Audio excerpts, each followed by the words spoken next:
I'm Chef Susan Odell of Foodell.com. I'm a professional teaching chef and a graduate of Le Cordon Bleu. When it gets cold outside and you want a quick appetizer, something that everybody's going to love, it's great to have meatballs on hand in your freezer. Not the kind that you buy at the grocery store, those aren't very good, but the kind that you make yourself. They're easy and you can make a whole bunch at one time. Let's have a look. So for the meat, I like to use half beef and half pork. You could use turkey or chicken instead. For my ground beef, I'm using grass-fed beef. It's nice and lean, or you could use bison instead. So to my meats, I've got 2 cloves of garlic. I've just finely chopped those. I've got 2 tablespoons of finely chopped Italian parsley. That's the flat leaf stuff, not the curly stuff. 1/4 cup of panko breadcrumbs. These are Japanese style breadcrumbs. Any unflavored breadcrumb would work. Got 2 eggs. I've just lightly beaten them with a fork. And I'm going to season it up with about a teaspoon of salt and a half a teaspoon of black pepper.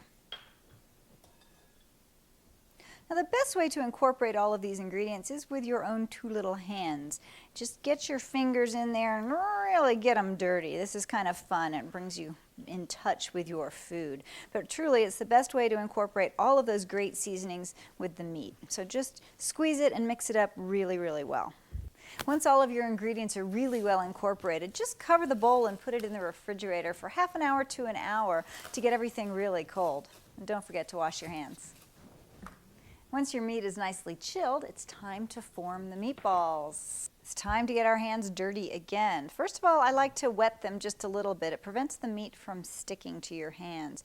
I take about a walnut-sized piece of meat or chunk, roll it between my palms. It doesn't really matter what size your meatballs are as long as they're all about the same size.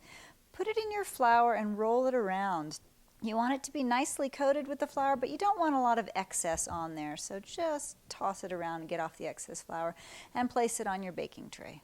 So just keep going and forming meatballs until you're finished with the meat. I'm placing them about 1 inch apart on my baking tray. I'm going to bake these meatballs. A lot of meatballs are cooked on the stovetop. This is a much cleaner and faster way to cook your meatballs. Now my meatballs are ready to cook. You'll notice I have them on parchment paper on my baking sheet. That's to prevent them from sticking. I'm going to bake them at 375 degrees for about 15 to 20 minutes. I want to get them nice and brown. To ensure that your meatballs brown evenly, turn them over once during the cooking process. My meatballs cooked for 25 minutes. They're nice and brown and firm all the way around. Now I can either toss them with my favorite sauce and eat them or freeze them. I like to freeze them just as they are on the tray, and then as soon as they're frozen solid, put them in a plastic bag, tightly sealed. They'll last for a good 3 months. My favorite way to serve meatballs is in a fondue pot at a party. It's a great afternoon snack. Just toss it with your favorite sauce, maybe a grill sauce or a barbecue sauce. Makes them super extra delicious. Bon appetit.